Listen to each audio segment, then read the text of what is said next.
오늘 말씀 성령 충만을 경험하세요 라는 제목으로 하나님의 말씀 살펴보고자 합니다.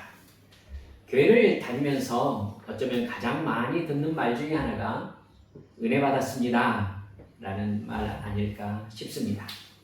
은혜를 받는다는 말이 무슨 뜻일까요? 모태신앙으로 살아온 저는 은혜 받는다는 말을 수도 없이 들었습니다.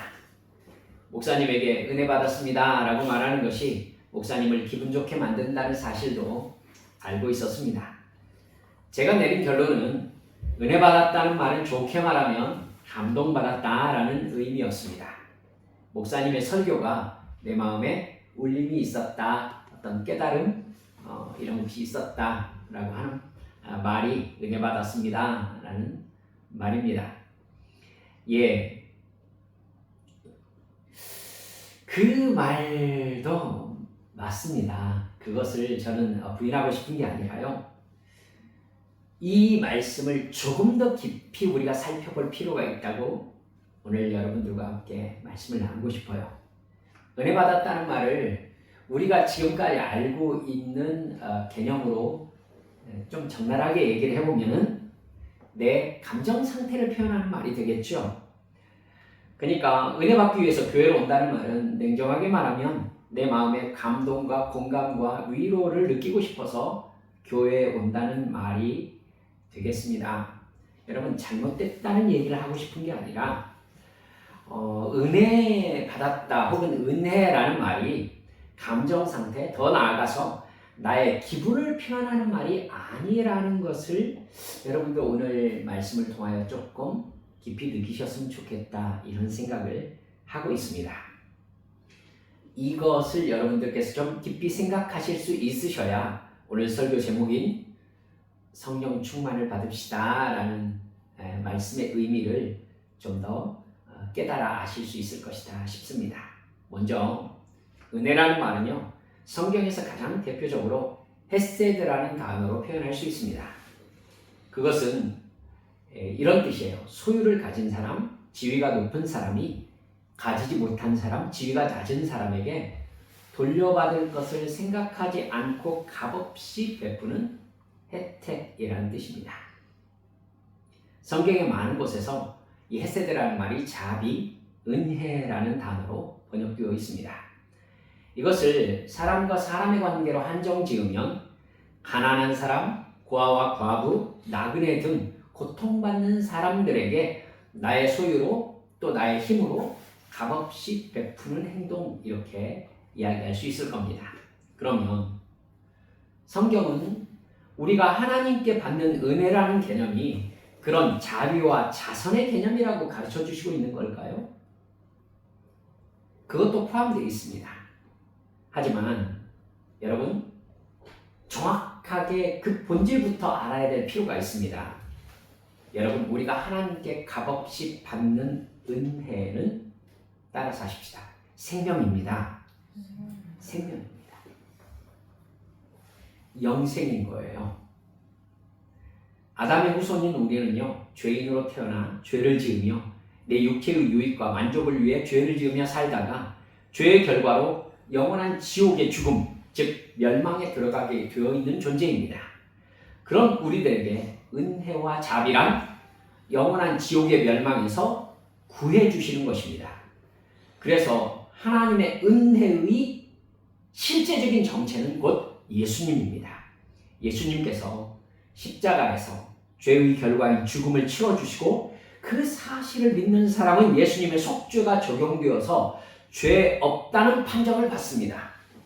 예수님에 의해서 내 죄의 값이 치러졌으니까 나는 지옥에 갈 죄인이 아닌 거예요. 그래서 예수님을 믿는 사람은 천국의 영생에 들어가게 되었습니다. 여러분, 이것은 어떤 인간도 해낼 수 없는 일입니다. 오직 하나님만이 하실 수 있는 일이에요. 인간을 사랑하셔서 인간을 영원한 지옥의 형벌에서 구원하시기 위해서 죽음의 대가를 대신 치러주신 하나님의 행위, 이것이 바로 인간에게 주시는 하나님의 사랑입니다. 은혜입니다. 헤세드이고 자비입니다. 따라서 우리가 교회에서 예수 믿어서 받는 은혜는 영원한 생명인 겁니다. 그러기에 성경에서는 창세기부터 요한계시록까지 죽음에 대한 이야기가 가득합니다. 여러분.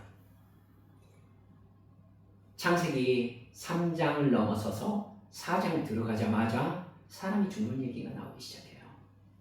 그리고 그 죄에 대해서 하나님이 어떻게 반응하시기 시작하시는가가 실제적인 역사 속에서 기록되기 시작합니다. 여러분, 성경은 죄와 죄에 대한 하나님의 반응입니다. 죄에 대한 하나님의 반응은 두 가지로 얘기할 수 있죠. 뭐죠? 심판과 용서입니다. 여러분, 이 둘 중에 무엇이 은혜입니까? 용서가 바로 은혜인 것입니다. 내가 은혜 받았다는 말은 예수님이 십자가에서 나 대신 죽으심으로 내 죄를 사해 주셨다는 것을 믿게 되었다는 말입니다. 그래서 내가 하나님의 자녀가 되었음을 정말로 알게 되었다는 말이고요. 나에게 영생을 주셨다는 것을 진정으로 믿게 되었다는 말이 바로 은혜 받았다는 말입니다. 그런데 십자가 대속의 죽음과 부활을 믿음으로 하나님이 죄를 사해 주시고 영생을 주신다는 사실은요, 인간 스스로 생각하고 믿어낼 수가 없습니다. 사람은 그것을 스스로 사실이라고 생각해낼 만한 영적인 인식을 가지고 있지 못해요. 하나님께서만이 나에게 내가 죄인이며 나는 죄로 인해서 영원한 지옥의 죽음에 들어갈 수밖에 없다는 사실을 알려주실 수 있습니다. 인간 스스로 누가 이것을 생각하려고 하고 누가 이런 인식을 가질 수 있겠습니까? 그런 죄인인 나를 사랑하셔서 아들 예수님이 십자가에서 죽으심으로 내 죄값을 치르셨다는 사실을 하나님만이 우리에게 알려주실 수 있습니다. 이제 예수님을 믿으며 하나님의 자녀로 거듭나는 나는 하나님의 말씀대로 이 세상을 살다가 영원한 천국에 들어가게 되었다는 사실, 여러분, 하나님이 아니고는 그 누구도 나에게 알려주실 수 없는 비밀인 겁니다. 예수님의 십자가가 지옥에서 나를 구원하신 하나님의 은혜라는 사실은 하나님만이 나에게 알려주실 수 있고 하나님만이 그 은혜를 사실로 인식하게 만들어 주실 수 있습니다. 인간은 그 누구도 스스로 자신이 구원받아야 될 죄인임을 인식해낼 수가 없어요. 그런 인식이 여러분 에덴 동산에서 선악과를 따먹는 순간 사라져버렸습니다. 그 누구도 하나님의 아들 예수님의 십자가 대속의 죽음과 부활을 믿음으로 영생을 받게 된다는 사실을 스스로 인식할 수가 없습니다. 내가 죄인이라는 인식이 없는데 내가 구원받아야 된다는 인식을 해낼 수 있겠습니까? 내가 정말로 지옥의 형벌에 대한 두려움이 없이 천국의 영광을 사모할 수 있겠습니까? 여러분, 내가 죄인이라는 인식이 없는데 지옥을 뭐하러 두려워하겠습니까? 사람은 그 누구도 그걸 하고 싶어 하지도 않을 뿐더러 그 사실에 접근조차 하기 싫어합니다. 내가 지옥에 들어갈 수도 있는 가능성이 있는 사실에 누가 접근하려고 하겠습니까? 그건 없다고 해야 제일 속이 편한 얘기죠. 그러니까 인간 스스로 누구도 내가 지옥에 갈 죄인이구나 라고 생각해낼 수가 없습니다. 그걸 없애려고 사탄이 선악과를 따먹게 했고, 여러분 그 따먹은 결과로 말미암아 우리는 영적 인식을 상실해버렸거든요. 그러면 하나님은 어떻게 나에게 하나님의 구원의 은혜를 알려주시고 새로운 존재로 다시 태어났다는 사실을 알려주실 수 있습니까? 이 구원 사건을 사실로 인식하게 해주시는 분이 바로 하나님의 영이신 성령님입니다. 성령님께서 내가 구원의 은혜를 받았다는 사실을 알려주시고 하나님의 자녀가 되었다는 사실을 알려주십니다. 사실로 믿게 하십니다. 세상 사람들이 생각하기에 말도 안 되는 이야기들을 성령의 감동하심을 받은 사람들은 완전한 사실로 인식합니다. 이게 세상 사람과 우리와 전혀 다른 부분입니다. 오직 성령으로만 성경의 말씀을 사실로 인식할 수 있습니다. 성령님은 이제 내가 천국의 영생에 들어가기까지 이 세상에서 하나님의 자녀로 어떻게 살아야 되는지를 가르쳐 주십니다. 따라서 성령님과의 실제적인 교통을 통해서만 우리는 하나님이라는 신과 그분이 나에게 주신 구원의 은혜와 변화된 나의 정체성, 그리고 그 정체성을 따라 내가 해야 될 일 인식할 수 있습니다. 오늘 우리가 읽은 성경 말씀에서 예수님은 성령님이 오셨을 때 우리가 어떻게 성령님과 교통하게 되는지를 말씀하고 계십니다. 13절에 보시면은 진리의 성령이 오시면 그가 너희를 모든 진리 가운데로 인도하실 것이다. 이렇게 말씀하고 계십니다. 어떻게 인도하시느냐면 성령님이 하나님 아버지와 예수 그리스도에게 들은 말씀을 우리에게 알려주신다는 것입니다. 그리고 장래일을 우리에게 알려주시겠다고 말씀하셨습니다. 14절에서는 그가 내 영광을 나타내리니 내 것을 가지고 너희에게 알리실 것이다. 이렇게 말씀하십니다. 16장 8절을 한번 보시겠습니까? 예수님은 성령께서 오셔서 뭐에 대하여? 죄에 대하여, 의에 대하여, 심판에 대하여 세상을 책망하실 것이다. 이렇게 말씀하십니다. 다시 14장 16절 17절에서 한번 보십시오. 내가 아버지께 구하겠으니 그가 또 다른 보혜사를 너희에게 주사 영원토록 너희와 함께 있게 하리니 그는 진리의 영이라 세상은 능히 그를 받지 못하나니 이는 그를 보지도 못하고 알지도 못함이라. 그러나 너희는 그를 아나니 그는 너희와 함께 거하시며 또 너희 속에 계시겠습니다. 14장 26절 한번 보십시오. 보혜사 곧 아버지께서 내 이름으로 보내실 성령 그가 너희에게 모든 것을 가르치고 내가 너희에게 말한 모든 것을 생각나게 하리라. 여러분, 반복해서 말씀하시는 예수님의 말씀 확고합니다. 성령님이 너희에게 임하실 것이다. 그가 너희와 함께 계실 것이다. 그리고 그가 너희에게 가르쳐 주실 것이다. 그가 생각나게 해 주실 것이다. 즉 구원받은 너희들은 너희 안에 계시는 너희와 다른 하나님의 영 성령님을 인식하게 될 것이다. 여러분, 이게 예수 믿는 사람이 넘어야 될 가장 중요한 라인입니다. 성령님이 내 마음 안에 와 계셔서 나와 동행하시고 계시다는 사실을 내가 인식하게 되는 것. 이걸 사실로 인식하는 순간 성령님이 나에게 경험되기 시작하거든요. 여러분, 이것이 나에게 체험되어야 내가 영적으로 거듭났다라는 실제적 인식으로 들어갈 수 있습니다. 이 인식이 없이 우리는 기도할 수가 없어요. 기도를 할 때에 여러분 듣는 대상을 인식하지 못하면 그냥 허공을 울리는 말뿐이잖아요. 그렇죠?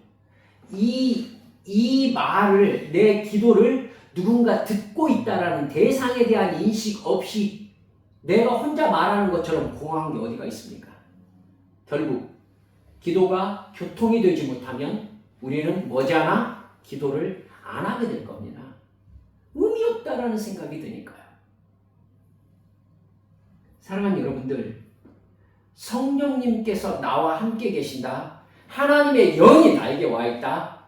그래서 하나님께서 나에게 예배받기를 원하신다라는 자각 증상 없이 드리는 예배 얼마나 지루합니까?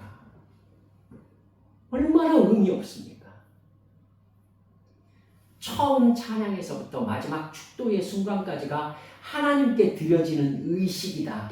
그래서 하나님께서 거룩하게 임재하시면서 나를 구별하신 시간이다. 나와 함께 하시는 시간이다라는 인식 없이 드리는 예배? 그게 예배 드림입니까? 여러분, 얼마나 허무한지 모릅니다. 그게 얼마나 정말 의미 없습니까? 그렇죠? 그 시간에 딴 거 하는 게 훨씬 재미있을 것 같잖아요. 사랑하는 여러분들이요, 그렇게 예배 드림, 예배 의식이 하나님 앞에 드려지는 것이라는 자기 인식 없이 예배 자리에 와 있으니까 죄송합니다만은 커피 이렇게 쪽쪽 빨아가면서 말을 듣는 겁니다. 말을. 목사의 말.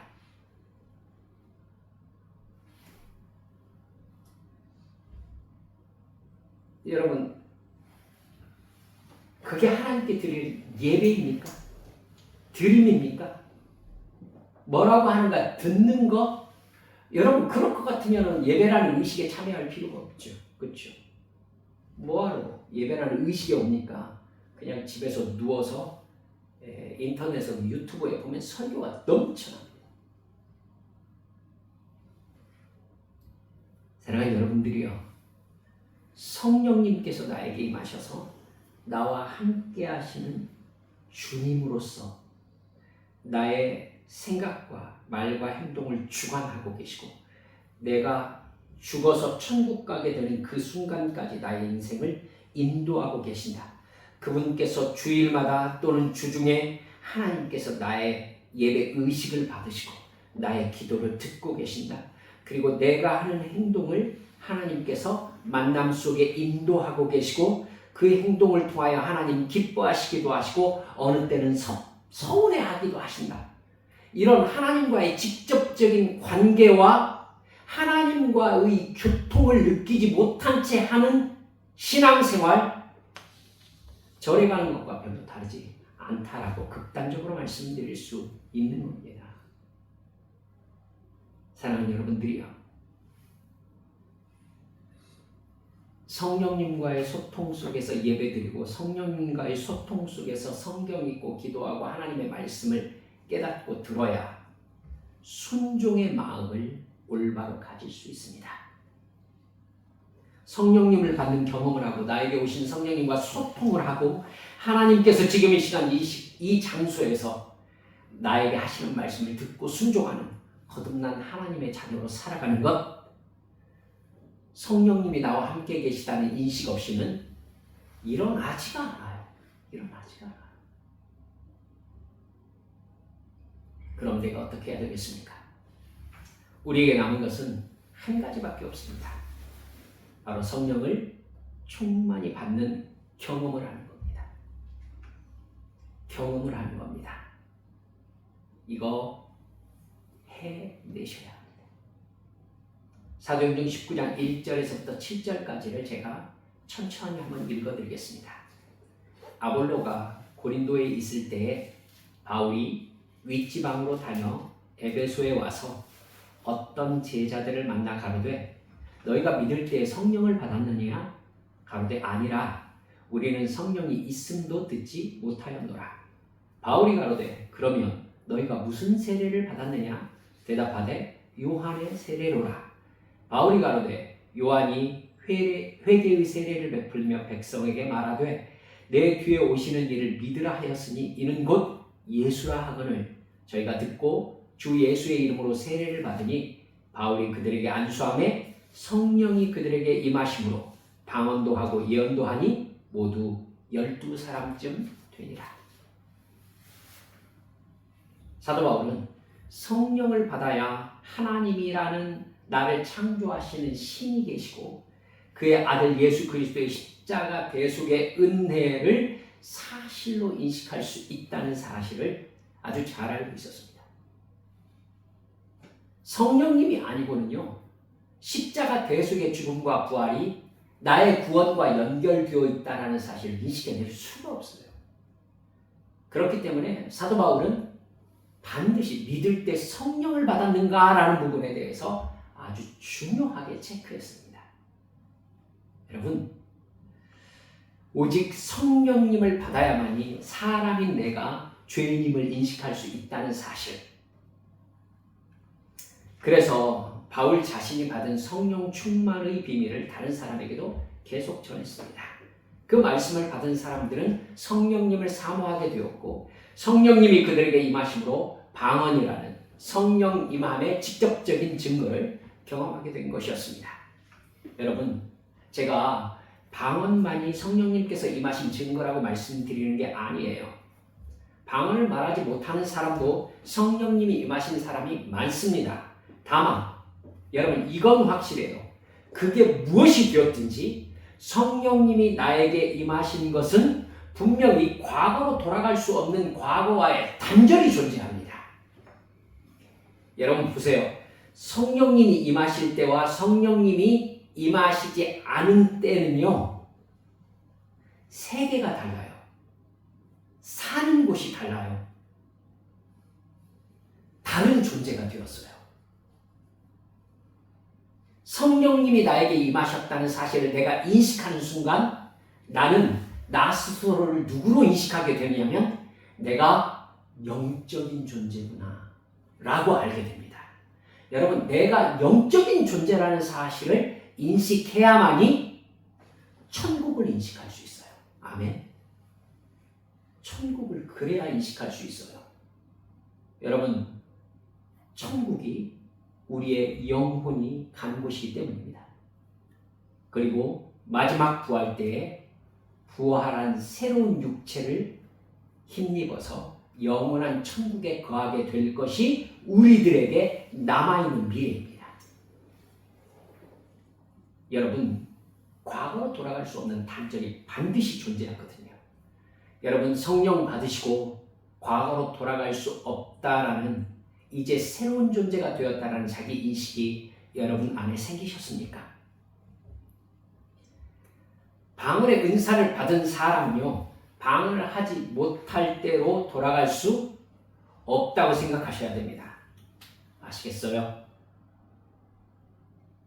방언의 은사를 받고 나서 그것이 성령께서 주시는 은사인데 그걸 내 뜻대로 중단하셨다면 반드시 회복하셔야 합니다. 성령님께서 나에게 주신 것을 내가 안 할 자격이 있나요?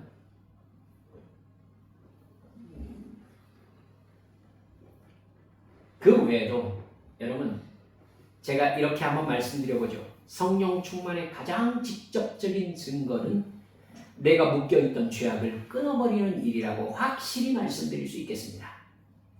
성령이 하시는 일이 죄에 대하여, 의에 대하여, 심판에 대하여 깨닫게 하시는 일이기 때문입니다. 성령 충만한 사람은 반드시 내가 죄인인 것과 내가 어떤 죄에 묶인 노예로 살아가고 있었는지를 깨닫습니다. 그 죄를 짓지 않으려고 나름대로 그토록 애써왔지만 내가 어떻게 할 수가 없었는데 성령이 충만하게 임하시면 반드시 그 죄를 끊고 중단하게 됩니다. 그 죄에서 자유로워집니다. 로마서 8장 1절 아시잖아요. 그러므로 그리스도 예수 안에 있는 자에게는 결코 정죄함이 없나니 생명의 성령의 법이 죄와 사망의 법에서 너를 해방하였습니다. 고린도후서 3장 17절 주는 영이시니 주의 영이 계신 곳에는 자유함이 있느니라. 나를 얽어매고 있던 모든 죄와 사망의 감옥에서 나를 해방시키는 것이 생명의 성령의 법, 즉 성령 충만한 것입니다.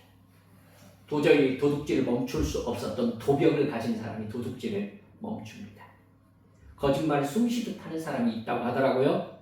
그 사람이 거짓말을 멈춥니다. 미움과 시기와 질투로 다른 사람을 깎아내리고 타인에 대한 적개심으로 가득하던 사람이 그 영적인 무거운 짐을, 죄악의 짐을 털어버립니다. 미움이 사라집니다. 갑자기 사람이 생깁니다. 성령 충만하면 여러분 사람이 바뀌어요. 그토록 꼴보기 싫던 부모가 사랑스러워져요. 성령 충만 받으니. 그렇게 사랑하기 힘들던 자녀가, 친구가, 교회 집사가 사랑스러워집니다. 도저히 술을 끊을 수 없었던 사람이 술을 끊습니다. 도저히 간음의 죄를 멈출 수 없었던 음란한 마음이 사라집니다.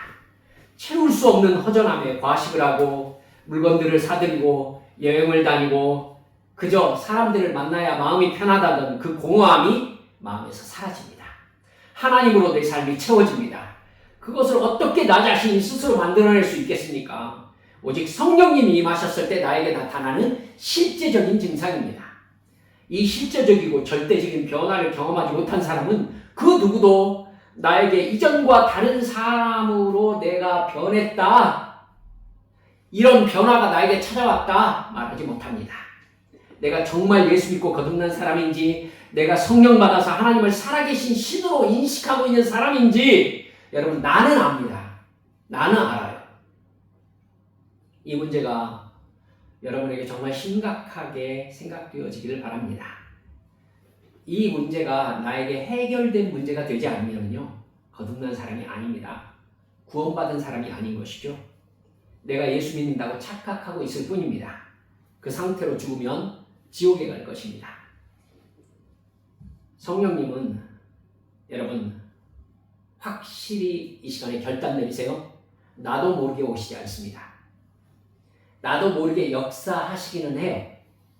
즉 성령님의 역사를 나도 모를 수 있습니다. 근데 그 성령님이 반드시 어느 때가 되면은 나에게 찾아오셔서 구속을 적용하십니다. 구원이 나에게 적용되지 않은 채 나도 모르는 구원을 내가 받습니까? 천만에요. 그럴 수는 없습니다. 그러니까 성령님은 나도 모르게 오시는 분은 절대로 아닙니다. 성경에서 성령 받은 사람이 내가 성령 받은지 몰랐던 경우는 한 부분도 없습니다. 반드시 이전과 전혀 다른 나 자신의 변화가 동반됩니다. 죄를 깨닫습니다. 하나님의 뜻을 깨닫습니다. 성경이 읽고 싶어집니다. 기도가 하고 싶어집니다. 예배를 드리고 싶어집니다. 교회를 사랑하게 됩니다. 죄를 짓고 싶어지지 않습니다. 하나님을 기쁘게 해드리고 싶어집니다. 내가 뭘 해야 하나님이 좋아하실지 자꾸 생각합니다. 그러다 보니 내 얼굴에 기쁨이 있습니다. 내 마음에 기쁨이 솟아나는 것을 내가 느낍니다. 행복이 얼굴에 번집니다. 사랑하는 성도 여러분들이요, 뭘 망설이고 있습니까? 성령님이 우리에게 오시고 싶어 하십니다. 성령님이 우리에게 충만히 임하고 싶어 하십니다. 나에게 오십시오. 나를 거듭나게 해주십시오. 나에게 새로운 영적인 생명으로 가득하게 해주십시오. 우리가 간구해야 합니다. 성령님이 임하신 것은요, 내가 처음에 말씀드렸잖아요. 감동받았다는 그 정도의 개념이 아닙니다. 내 인생 전체가 바뀐 새로운 생명으로 거듭난 경험이에요. 그러니까 이게 진짜 은혜의 정체라는 걸 아셔야 합니다. 이 은혜를 경험하고 나서야 여러분 하나님께서 말씀으로 나에게 내 마음에 감동하셨다라는 은혜 받았습니다 라는 말이 나에게 실제적인 이야기가 되는 것입니다. 이 시간 주님께 간절히 기도하며 부르짖으십시다. 성령 충만을 간구하십시다. 여러분, 극적인 성령의 어떤 감정적 변화가 동반되어야 된다고 여러분께 말씀드리고 싶지 않습니다. 여러분, 감정적 변화가 있을 수 있습니다. 하지만 그것이 없어 여러분들에게 성령님이 임하시면 죄에 대하여, 의에 대하여, 심판에 대하여 인식이 생기실 것입니다. 여러분, 죄가 여러분에게 느껴지면서 내가 죄인이구나 깨닫게 되실 것입니다. 사랑하는 여러분들, 회개하고 싶어요.